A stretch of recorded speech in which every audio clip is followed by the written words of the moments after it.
Mga kaistorya mag-update ta aning kuan kining fake news bill ba kay para nga maminus-minusan na ning mga fake news sa social media kay usahay kining fake news og ang real news dili na ta makabalo kung unsay kalainan ani labi na nga naanay mga AI ba nga mura na pong tinuod. So diya sa hawanan sa Kongreso na gisulong karon ang komitiba, if I'm not mistaken, ang komitiba ni First District Representative Congressman Attorney Lordan Swan kining fake news bill. So atong sayran ang mga detalye ni unsa bay mga kung naabay na naban ni mga salient features og makatabang ba ni siya nga balaod para ma-minimize kung dili manggaling totally mawala gining fake news bill. Nasa makauban na to karon ang atong First District Representative sa Dakbayan sa Cagayan de Oro, Congressman Attorney Lordan Swan. Congressman, mayong gabi, mayong adlaw. Pwede ba na mo masayran kung unsa ning fake news bill karon diya sa imong kwan, sa imong komitiba, Kong? So natay ginahiring karong adlaw ang pinakaunang deliberation aning mga anti-fake news nga mga balaod. Daghan ang nag-file ani nga mga congressman. Unya maghimo tag technical working group kay isahon lang nato ni tanan. Kay parehara man og topic, isahon maghimo tag substitute bill. Mao din siya ang butaran sa komitiba and then sa plenary. So kaning balaod nga ginaduso karon sa Kongreso, kabahin kini sa kaning kadaghan na gyud nga fake news. Kay sa unta man gyud di naman gyud mapugnan nga daghan kay pakatag og fake news. Unya ang kadaghanan pa gyud ana tinuyo gyud siya nga magbuhat og fake news. Unya ipadaghan dayon nila sa ilang mga troll farm, mga PR agencies o uban pa. So mo na makadaot kay dili lang sa isa ka tawo ang ga-post kun dili i-post sa isa ka troll. Unya padaghanon dayon base na siya sa kaning gipang-imbitar po nato nga resource person nga mga anti-cyber security threats nga ang ilang naobserbahan sa kadaghanan sa fake news yun 99% daw kay kanang concerted effort, kanang mga bot, mga paid advertising, dili siya nga kanabitawong gi-post lang sa usa ka tawo kundi naagyoy murag isa ka grupo na ipakatag nila ang fake news. So mo na atong ginatuki karon para hinaot kung mapasa na nga balaod, ma-minus-minusan na gyud ang fake news kaya makadaot gid siya sa ato ang sa impormasyon nga gakakuha sa mga tao dili mao. Kay puro disinformation og mga bakakang atong dawatan nunya mailad man pud ang mga tao kay maayo man kay pagkabuhat especially karon nga nanay artificial intelligence. Okay, Kong, I know nga kamulo pa mo og himo ani nga balaod pero nana ba kay idea kung unsay inyong himuon para nga ma-identify ang fake news and then malocate ang fake news maker base ani nga balaod nga inyong gigama karon? Medyo taas-taas pa gini siya nga proseso kay ang pinakauna na nga atong i-determine kung maghimo ba ta og independent body nga mo fact check. Kay kinsa may magbuot kung moingon nga fake news ni or dili. Kinsa may magbuot moingon nga mo ba ning tinuod o mao ning dili. So kinahanglan na siya studyohan og ayo. Mao na ilalisonon pa kayo kay dili man pud gusto ang mga stakeholders nga ang gobyerno mo'y magbuot kung unsay tinuod o unsay dili kay pwede man pud siya ma-weaponize. Lisod sa dog ihatag na to isa ka kumpanya kay dako kay na siya nga power ihatag sa isa ka kumpanya nga sila magbuot kung unsay bakak o unsay tinuod. So medyo lisod yung kayo ni siya nga sitwasyon. Lisod kay ni nga balaod ang atong ginahimo karon. Especially nga posible yun nga maigo ang freedom of expression. Unya ako isip chairman o abogado, ang pinakauna ginatong responsibilidad kay protektahan yun ang freedom of expression, freedom of speech. O niya, ang ato lang trabaho sa pagbuhat aning bago nga balaod kay maski pa og giprotektahan natong freedom of speech, kinahanglan protektahan gyapon nato ang katawhan sa mga tinuyo nga pagpakatag og bakak. So we must diminish the amount of deliberate deceptions that are being circulated in social media. Kung apil ba ang mga vloggers ani? Labi na kining mga opinion vlogs nga ibutang nato dili kayo yung anak ka fair muhatag sa ilang mga opinion. Apil ba sila ani? Maligsan ba sila ani nga balaod? Apil gyud tanan ani arts, pero sigurado nato nga maski pag dili kayo fair, maski pag biased ang opinion sa usa ka vlogger or kanang post, protektado gyapon na siya sa freedom of speech. So dili man sad pwedeng bawalan nato diretso, hadloko nato nga kung mag-post kag sayop, automatic ka mapriso or makasuhan na hinung kag criminal offense. So delikado po na siya kay kinahanglan man gud nga diri sa usa ka demokrasya sama sa atong nasod sa Pilipinas, kinahanglan naagyoy gahom ang katawhan nga magpagawa sa unsa ilang gibati, subject to very limited exceptions kung when it involves national security or when it presents a clear and present danger. So gyapon ta mulaban gyapon ta sa freedom of expression. So maski pa siguro og sayop gamay or bias ang opinion sa mga political commentators or vloggers, dili na siya maayo nga ato na siyang pugnan. Kay kinahanglan ready kita nga makriticize ang ato ang gobyerno, pero siguradoon lang po nato, balanseyon nato na siya nga kung naay klaro gyud kay nga bakak gyud ang ipakatag kana na dayon mo na nay dili maayo, mo na nay ato ang silutan pinaagi aning balaod nga gidusok karon sa Kongreso. Okay, Kong, na-mention nimo kanina, so kung mahimo na ning balaod, any violator of this law, this is a criminal offense, no? And then unsa bay mga penalty ani kung mahimo na ning balaod, Kong?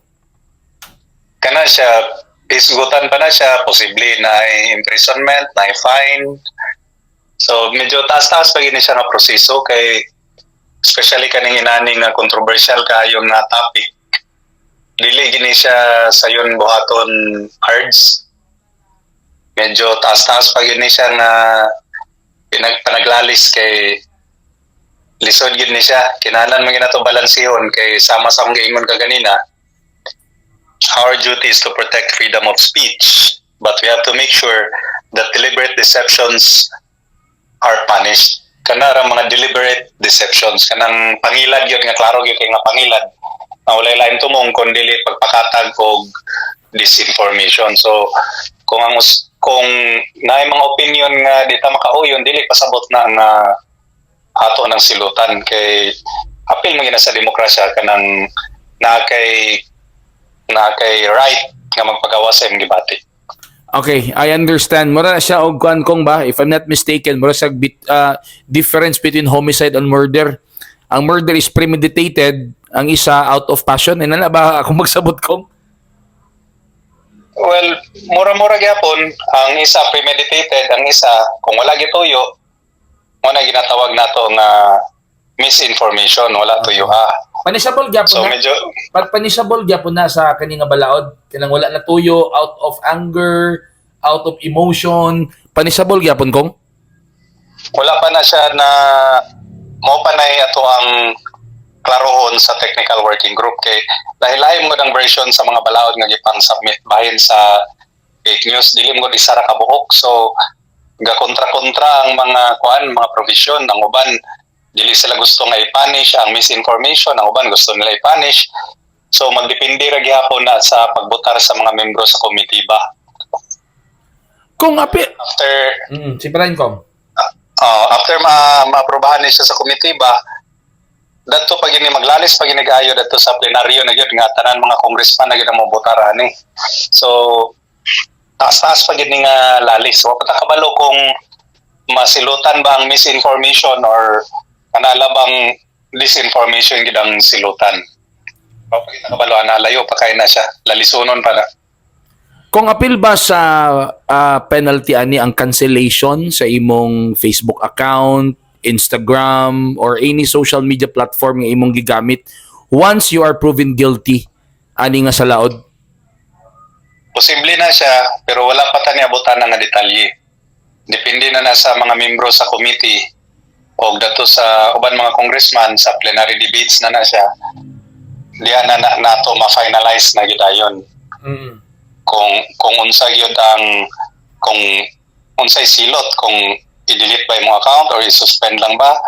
Unya ato pong una-unaon nga napoy Senate version sa bill. So kung dili magkapareho ang ato ang version sa Congress o dili pod pareho sa Senado, kung magbangga na po na i-bycam. So medyo taas-taas gyud kay ni siya. Sa tinuod lang sa pagkakaron wala kita kabalo kung unsa pa yung mga provisions nga masulod sa kaning balaod regarding sa fake news. Lagi kaya kung mga last nga pangutana is kung taas-taas ka ha, gikan sa atong interview karon, mga pila ka kani ka bulan para nga makuha na ni, mahimo na ni siyang balaod o posible mapirmahan na sa presidente kong. Magdepende man gud na kung paspas mo lihok ang Senado or paspas po mo lihok ang Congress, kay kung magsige pa miglalis diri mosamot man gud na siya kadugay. Kung sila pod sa Senado magsiglalis mosamot og kadugay, so di kita kaingon ani basig maabot pa nig almost 1 year siguro minimum. Pero posible po na nga mapaspasan, labi na nga na moabotay nga election karong 2026. Sa tinuod lang yun, base sa akong experience, kung dili priority bill sa presidente, talagsa ra gyud na siya nga paspas na mahuman. So kani depende lang sad kay karon manggod init kayo ang ato ang political climate. So posible nga mapaspasan ni siya. Pero sa tinuod lang yun, huwag kita kay balo kung kanusan ni siya mapasa nga balahod. Kong, salamat kayo sa igayon nga imong gihatag. Basig na pa kay gustong ipaabot ng mga mensahe, impormasyon. Go ahead po. O kaning balaod, importante gikay ni labi na karong panahon nga dili nagakaulaw, dili nagakadlok ang mga politiko og pagawas og mga bakat, mga disinformation. O isa lang po niya na po yung bagong ipagawas na fake news bahin sa ako nga naapil daw ko atong nakunoy gi-insert nga project si Zaldico base ato yang alleged nga insertions daw. Yeah, oh. Inahanap po sila ipakatag, signit nila akong pangalan dato nga ang tinuod wala may insertions nga gisulod si Zaldico dato sa kuang. Kung i-check itong tinuod nga yung i-post, walay proyekto dato sa first district. So klaro na nato na nga fake news na pod gipakatag na pod sa akong mga kaatbang sa politika. So hinaot kaning balaod nga atong gihimo, kung mapasa na gid ni maunong na ng mga inana kay masilutan naman gid nato ning mga gapakatag og fake news. Last na lang gid kong, since na-mention to nimong insertion nga fake news, nabay lakang ang inyong kampo kong kining batok aning mga kining nasa social media nga gapakuyanap, gapakalat o mga fake news against sa imo ha? Para sa ako, galisod mo galisod pag itag identify kung kinsay gapaluyo gid ana, although kabalo naman ta kinsay nga politiko, pero medyo lisod gid siya i-trace. So kanina lang diri na ta mag-focus sa ato ang committee ba maghimo na lang gitag balaod para ang tibok gobyerno na gid mo mulakag sa gapakatag og fake news. Congressman Lordan Swan, sir, salamat kayo sa panahon nimong gihatag og amping-amping, sir. Thank you so much. Salamat Ards, amping pod. Okay, mga kaistorya, mo to si Congressman Lordan Swan, no? Yang giklaro una nga kamulon na karon og kokabildo debate sa paggama aning fake news bill. Giklaro po ni Congressman Lordan Swan nga although fake news bill ni siya pero dili pod ma-curtail or masagkaan ang freedom of expression. Nakatutok didto mga kaistorya ingon ni Congressman Lorden Swan ang mga salient features nakatutok dito sa mga premeditated or deliberate nga pagkahimo sa fake news, katong yung gihuna-huna o gituyo gyud nga himuon ng fake news para makadaot siyang sigkatao, mas dito nakafocus ang balaod. About sa kanang misinformation lang, in good faith, nagyapon siguro yung penalty according to Congressman Lorden Swan. Pero, wala palagi. Kamulo pang himo karon sa mga provisions. And according to Congressman Lorden Swan, taas-taas pagid ning proseso, mga kaistorya, kay lalisan pa man ni, dibatihan pa ni, unya napagi-laing version ang Senado, nasa like kaugalingong version, unya kung dili magkatugma or dili magkapareho ang ilang version sa fake news bill, mag-bycam pa man ni sila. Unya dito sa bycam, maglalis na pod. So taas-taas pagid ni kaning fake news bill. And mahimo pa ni then pag magama na ni kundi pag ini siya mo i-priority bill sa presidente, di pag ini mapirmahan. So more or less, according to Congressman Lorden Swan, napa sa mga 1 year yun, makaingon nga mahimo na gini siyang balaod. And giklaro pod ni Congressman Lorden Swan mga istorya nga kanang fake news tong issue nga usa ang Distrito 1, ang iyang distrito ang gitagaan sa budget insertion ni former Congressman Saldico.